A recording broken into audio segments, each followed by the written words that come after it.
जरूरत नहीं। और दूसरी बात मैं कहता हूं, एक बंदा अगर कोई बात दिखा देता है ना, उस पर रिलाय ना करें, दूसरे के पास भी जाए, तीसरे के पास भी, लेकिन सबसे रेफरेंस मांगे। और फिर अल्टीमेटली आप जब हम तक पहुंचेंगे तो आपको पता चलेगा कि इस प्लेनेट अर्थ पे सिर्फ हम हैं जो कुरान और सुन्नत के रेफरेंस दिखाते हैं, बाकी सिर्फ गपशप बताते हैं। गपशप। हाँ जी। तो सारे वही थे वो जिस तरह दिमाग बंद किए हुए थे रोमन्स ने उनके, और वो हजरत उस्मान का खून आलूद कुर्ता वहां पे जाके लटका दिया वो नुमान इब्ने बशीर ने रज़ी अल्लाह ताला अन्हु। हम तो इतराम से ही नाम लेंगे।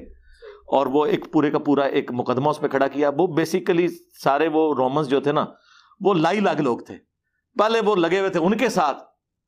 हजरत मुआविया एक गुड एडमिनिस्ट्रेटर तो थे, उन्हें पता था कि इनकी बात किस तरीके से मारी जा सकती है, तो वो उधर जामिया दमिश्क में वो कुर्ता खून आलूद लटका दिया और कहा जी हमने कसासे उस्मान लेना है। मिर्ज़े ने ये रिवायत तो सुना दी, लेकिन जब मिर्ज़े से इस रिवायत की सनद के मुतल्लिक सवाल किया गया तो मिर्ज़े ने क्या जवाब दिया वो भी आप सुन लें। अली भाई ने अपने एक वीडियो में कहा था कि जामिया मस्जिद दमिश्क में उस्मान खूनी कुर्ता जो लटक गया था, इसके उन्होंने बात की थी। तो मैं ये जानना चाह रहा था, ये रवायत सही सनद से साबित है?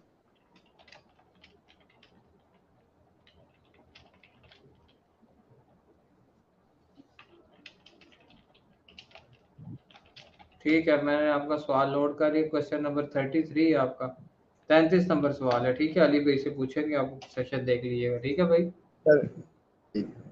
फी मानिल्लाह।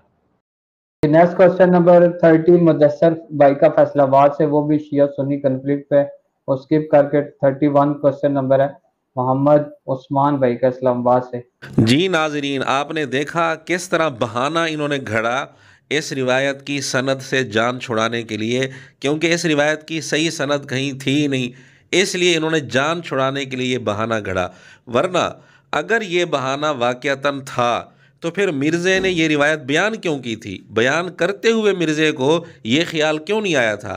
लेकिन जब सनद मांगी गई तो बहाना घड़कर सवाल ही सिरे से स्किप कर दिया। जो अपनी बयान की हुई रिवायात की सनद नहीं दिखा सकता, वो किस मुंह से दावा करता है कि इस प्लेनेट अर्थ पर रेफरेंस सिर्फ मैं दिखाता हूँ? उलमा तो गपशप लगाते हैं।